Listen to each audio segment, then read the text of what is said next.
Hello again, UWA Elite fans, and welcome to our final card rundown for 2025. Yes, it's Last Breath, our season finale. It's appropriately enough a heroes and villains theme with a bit of emphasis on the super part of superhero.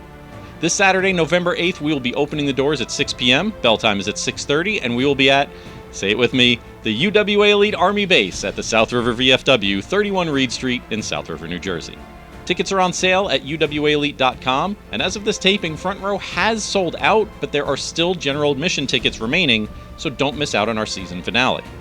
And as you've seen, this will be our last Breath, but before we reconvene for our reunion show in the spring, there are a few issues we need to settle.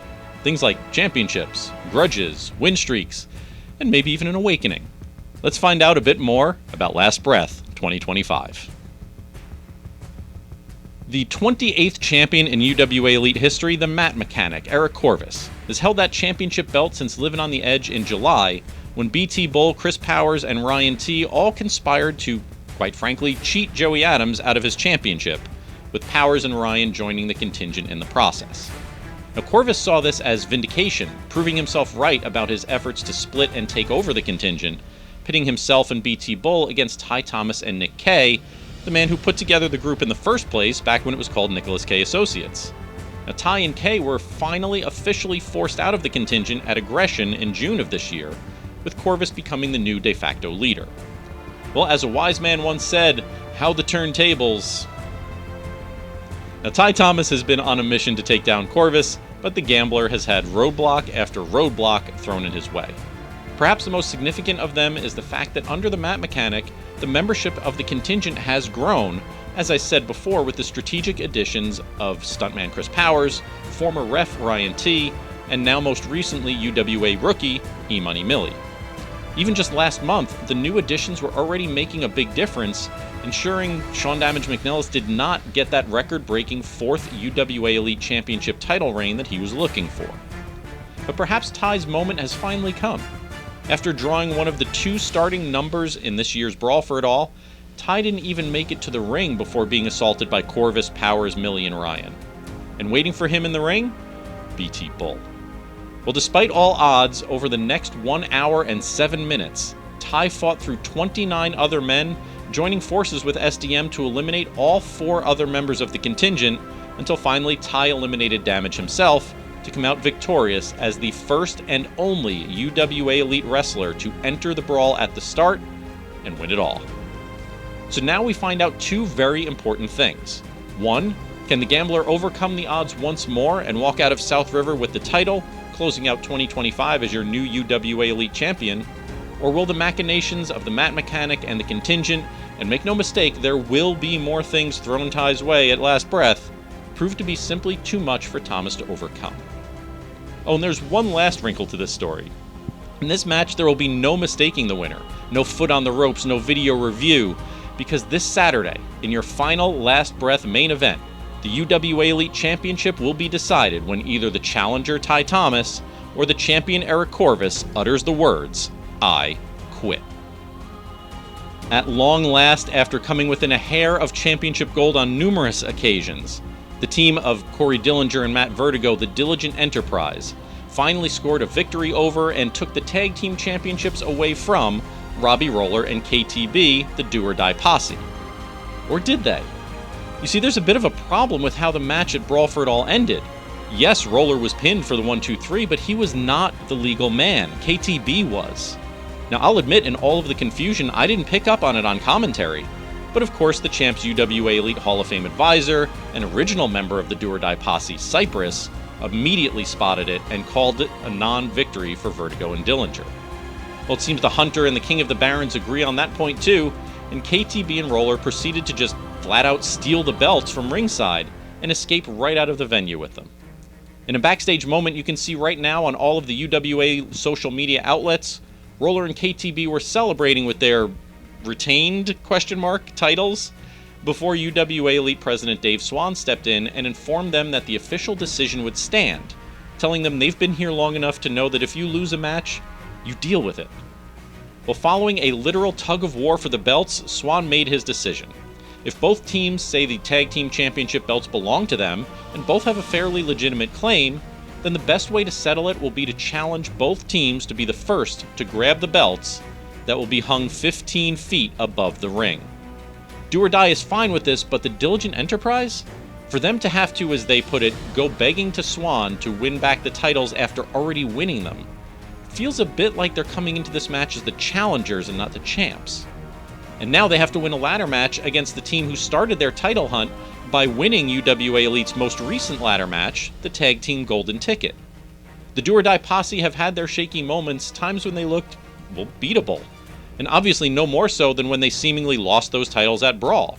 Yes, it's true that Roller was not the legal man, but he was still pinned by Vertigo. KTB was down and out, unable to make the save. There's cracks in the armor, but can the Diligent Enterprise do it a second time? Only one team can grab those belts high above the ring this Saturday when the UWA Elite Tag Team Championships are on the line for the King of the Barons and the Hunter, the Do or Die posse, facing off against Corey Dillinger and Matt Vertigo, the Diligent Enterprise, in a tag team ladder match. The Great Awakening. Hang on, don't go turning off this video just yet. You're going to want to hear this. The Red Lion, King Tech, has made a play for several different UWA Elite wrestlers to join the movement, to be recognized by the gods of the squared circle. But he seems to have latched onto the, we'll call it a friendly rivalry, of Ray Bulldog Pittman and UWA Elite I-Champion Explosive Eddie Thomas. He's faced both of them individually before, most notably his Iron Key-assisted I-Championship victory against Bulldog at Dangerous Uprisings, and losing a street fight against Eddie at Livin' on the Edge, which was itself a rematch of their battle at Aggression, where Eddie won that I-Championship away from Tech. Now, I'm not sure exactly where this obsession stems from, but at Brawl for It All last month, Tech went into overdrive a bit, looking to put Eddie and Bulldog at odds with each other. During the I-Championship match where Bulldog and Explosive Eddie were having a thrilling back-and-forth contest, King Tech used those Iron Keys once again, but in an odd way. Yeah, he cracked Pittman across the base of the skull, but then turned and took out Thomas too, placing the keys in the unconscious Eddie's hands, yelling to a barely stirring Bulldog, "Eddie, what did you do?"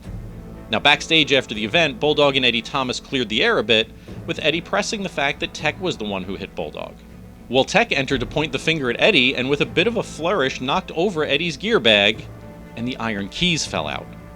Tech gleefully made his way out while Eddie again claimed innocence to a seemingly unconvinced Bulldog. In one of his now trademark proselytizing videos, Tech addressed not only Eddie and Pittman, but also the end of the UWA Elite itself, declaring his previous persona, the Fighting King, weeps at the death of UWA, but the Red Lion does not. We will go out, in his words, in historic fashion. This is truly a bizarre triangle. Eddie and Bulldog just wanted to have a clean, hard-fought match, but Tech can't stay away. Both have tried to put the Red Lion down individually, and now they'll have a chance to do it collectively. I-Champion Eddie Thomas versus Bulldog Pittman versus the vanguard of the Great Awakening himself, King Tech. Can Tech get into their heads enough to set up his own victory? Remember, Tech had a 12-year Last Breath winning streak, but he's not the Fighting King anymore. He's lost his last two Last Breath matches, and even though Bulldog may not trust Eddie right now, Pittman isn't exactly Tech's biggest fan either. And let's not forget, while the mind games may have put your I-Champion Eddie Thomas on the back foot a bit, he's also the Dynamite Davis Tournament champion, and winning 2 singles and a 4-way match to get there just further goes to prove that the rebirth of the Explosive One is somehow still building. It's Tech against Bulldog against Eddie, with the I-Championship on the line in the Last Breath triple threat match. The story of the Lost Boys, and especially Eighth and Promise, is a complicated one. He was one half of the 2023 Tag Team of the Year and a Tag Champion in 2024. Now, Miles Penn and Ryan Rise initially came in with the same energy as their friends the Lost Boys, and as Rise and Penn officially joined up with the faction, there was a bit of a change in attitude for Promise. Penn and Rise began accompanying him to ringside. Every so often, some interference, some distraction. It became more frequent, and Promise resisted this new Lost Boys direction. But Miles Penn and Ryan Rise increased their pressure on Promise, telling him that fair and square weren't getting them the respect they felt they deserved. To drive home the point, they delivered a post-match beatdown to Dillinger and Vertigo after the Diligent Enterprise beat them at Aggression. Now that seemed to mark a turning point for the team. Promise was absolutely not on board with the tactics being employed by the other two Lost Boys. Rise and Penn in effect saying the ends justified the means. Crossroads pitted the three Lost Boys in a triple threat match against each other, with Ryan and Miles effectively making it a 2-on-1 match, teaming up against Ethan, who overcame the odds and came out with the win. But Rise and Penn celebrated the new brutality of Promise, telling him his victory only proved them right. It seems what finally pushed Ethan over was the abysmal 10% voting result he got, taking him out of the Iron Man title match at iWrestle. After his eventual title shot against champ Jungle Jim Wilder at Brawl for It All resulted in a loss, Promise made his transformation complete, bashing the skull of Jungle Jim before being chased out of the ring by the shot callers. Now, Wilder said what we were all thinking. It had looked like Ethan might eventually be going down that path, but the suddenness of it caught him off guard. He demanded a rematch one-on-one the way the Iron Man title deserves. Promise seems to be enjoying the fact that his post-match antics are earning him another shot at gold. But Jungle Jim is on a historic streak right now.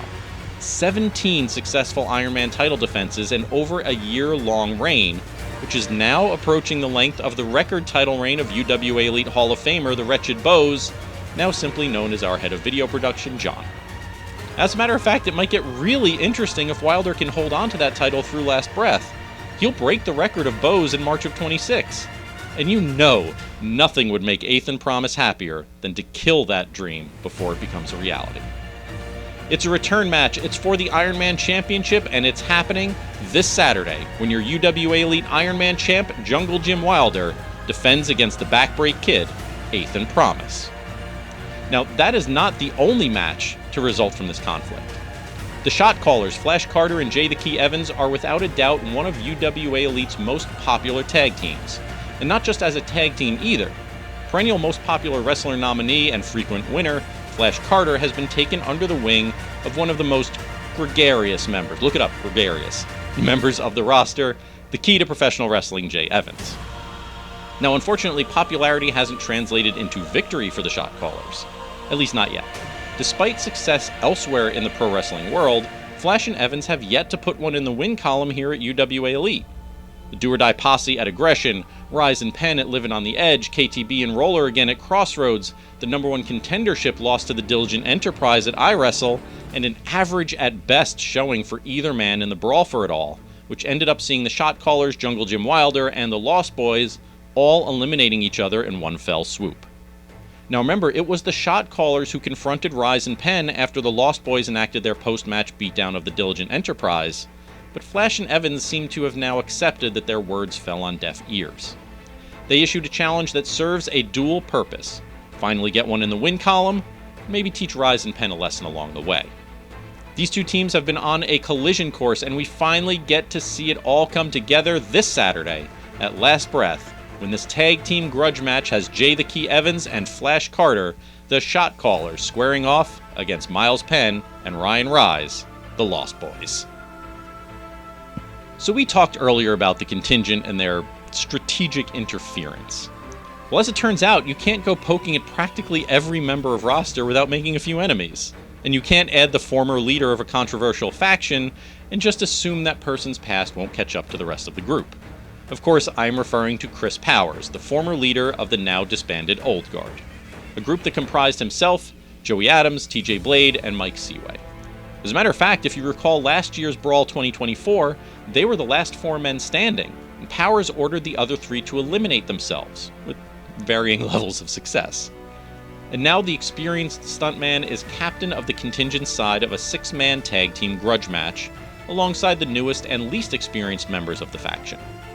Ryan T., the former UWA Elite senior official who joined the contingent by refusing to count Joey Adams' pin on Corvus, and E-Money Millie, a man I praised on this very channel for his dedication, choosing instead to invest that ability and effort into a bid for membership in the contingent. And who'll be facing off against them?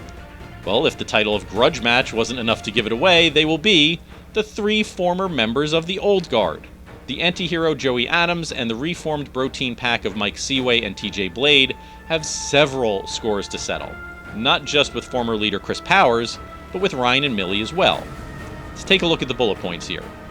Adams, as mentioned before, had the title match against Corvus that was spoiled by Powers and then ref Ryan T's betrayal. He was also the man who was forced by Powers to join the Old Guard until he won his freedom and a new contract after his split victory at Brawl 2024 with Chris Powers. And how about Blade and Seaway? Well, they were the two whose loyalty was perhaps misplaced, but still had a strong enough sense of unity to follow the orders of Powers to eliminate themselves from the brawl. And when things didn't go the Old Guard's way, they were the two who were forced to match up against each other with careers on the line. Now, Blade returned at iWrestle to join Seaway in inducting Jeff Cannonball into the UWA Elite Hall of Fame, but wasn't initially planning on an extended return. Now fast forward to this year's brawl. Blade is in the brawl, Seaway is in the brawl, but Powers and Millie teamed up to eliminate both members of the recently reformed Bro Team pack. So with all of the motivation in the world to get back at Powers, Ryan, and Millie, will the team of Adams, Blade, and Seaway be measured in their response? Or will they, much more likely, be unable to keep emotions in check and barrel forward into this brawl with the new look, but still slippery and scheming contingent? It's a six-man tag team grudge match this Saturday, when stuntman Chris Powers, All That Ryan T, and the investment E-Money Millie, the contingent, take on the team of the anti-hero Joey Adams and the reformed Bro Team pack of TJ Blade and Mike Seaway. The story of the UWA Elite can't be properly told without the name Sean McNellis coming up. A lot. He was the very first UWA Elite champion and went on to be one of the only 4 men to hold that title 3 times. He's been a fan favorite and he's gotten under the skin of fan and wrestler alike, but you can never doubt the passion Damage brings to the ring.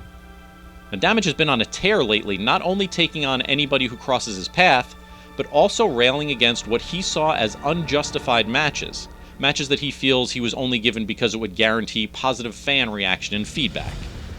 But then again, one of those unjustified matches was at iWrestle, a 6-man tag match where the man scoring the pinfall got a shot against current UWA Elite champion Eric Corvus, and Damage would not be denied, taking that victory and going into his championship challenge at Brawl for It All with an angry but retrospective attitude. This was not the UWA Elite he had known and loved over the past 2 decades. He said it was effectively a shell of itself, and it was due to Eric Corvus' influence. If he couldn't restore that title to what he sees as its former glory, well, he'd walk away and retire. Now, despite being banned from ringside, the contingent attacked. Damage fought the good fight, kicking out of a BT Bull bulldozer, 2 Zero Machines from Corvus, and even one of his own Devastation finishers, also delivered by the Mat Mechanic. It even looked like Damage had won until video replay showed Corvus' foot was on the bottom rope, bringing a restart to the match right after eating that aforementioned bulldozer. At the end, it took brass knuckles to put down the challenger, but Damage showed that even after all this time, he still belongs right at the top of the rankings. And because the ban from ringside contingent had clearly been the deciding factor in the match, UWA Elite President Dave Swan ruled that Damage would keep his career too. So after the event was over, Damage interrupted a bit of a dressing down BT Bull was receiving from Corvus, and said he was turning his attention to the man who really cost him the match, BT Bull. And he wasn't shying away from keeping his career as a bargaining chip, but he needed something from Bull to even up the stakes. Corvus offered Bull's mask as the victory prize, prompting Bull to ask what was wrong with Corvus. But SDM quickly agreed, and the match was made. But is Bull on board with this match? He yelled at Corvus that other than the Mat Mechanic getting the UWA Elite title, Corvus' plans haven't worked so far. Bull was in the finals of the Dynamite Davis tournament at Crossroads, he lasted an hour in the brawl that night. What more did Eric want from him? Well, Corvus demanded Bull be the man he believes him to be, and not the one who Nick Kay made to doubt himself. And now the contract has been signed, and I can officially confirm that yes, at Last Breath this Saturday, the career of SDM will be on the line, and so will the mask of the contingent's resident monster. Damage has passion on his side, and as I said before, quite the history here in UWA. Oh, but you know how McNellis is one of 4 3-time UWA Elite champs? The other 3 names are Corey Dillinger, Arcadia, and BT Bull. Now, we've talked about championships, we've talked about grudges, we've talked about history, but what about some just old-fashioned betrayal? What about a tag team being torn apart from within? Well, this is exactly the situation the former Just Us League now faces. Chris Steeler and Michael Massacre have been friends for years. Sure, they've been opponents, they've had their differences, but it looked like that was all water under the bridge when they formed the Just Us League, winning the tag team titles twice in the next 2 years. It wasn't even just the two of them. Their confidence in the future of their team was strong enough for them to recruit Max Bane as the third member of the faction. Now this year at Dangerous Uprisings, all 3 members of the Just Us League took on Promise, Rise, and Penn of the Lost Boys. Following their victory, a victory, mind you, not a loss, Massacre began to twitch and, in explosive fashion, submitted his resignation by smashing a steel chair into the heads of Steeler and Bane, putting both on the shelf, until Steeler's return last month at Brawl for It All. The standard bearer made his way into the brawl at number 15 and wasted 0 time in attacking and eliminating the 6th element Michael Massacre. With 0 regard for victory or a shot at the UWA Elite Championship, Steeler went right out along with Massacre and continued to beat his former ally at ringside. The two brawled to the back, and if you thought this was over, well, there was no Max Bane this time to try and hold the team together. Steeler took to social media to address the issues between himself and Massacre, saying they have been tethered together for years, both in and out of the Just Us League. What got under his skin, though, was the incredibly violent way that Massacre walked out on the Just Us League. If he had just said it, there would have been no issues. But after that betrayal, they could only be tethered together one last time, joined at the wrists with a bull rope. No sooner was this challenge issued than a masked figure, we can only assume Massacre, appeared behind the standard bearer and attacked, knocking out the camera in the process. Now, while I can't speculate on the physical condition of Steeler, and I really can't speculate on the mental condition of Massacre, what I can confirm is that this Saturday in South River, New Jersey, the 6th element Michael Massacre will indeed face off against his former friend and tag team partner, the standard bearer, Chris Steeler, in a bull rope match. Folks, it's this Saturday. It is one of the most stacked cards, the most meaningful cards in memory. It is the Last Breath, and it's coming your way November 8th. 6 p.m. doors, 6:30 bell time, and we will be at the UWA Elite Army Base, the South River VFW, 31 Reid Street in South River, New Jersey. Ringside seats are already sold out, so make sure you are grabbing those general admission tickets before they go too. Show us how super, or I guess how evil you are, by dressing as your favorite heroes and villains. Follow us on all the social media outlets and catch up on all of our UWA Elite history on the UWA Elite Network, powered by YouTube.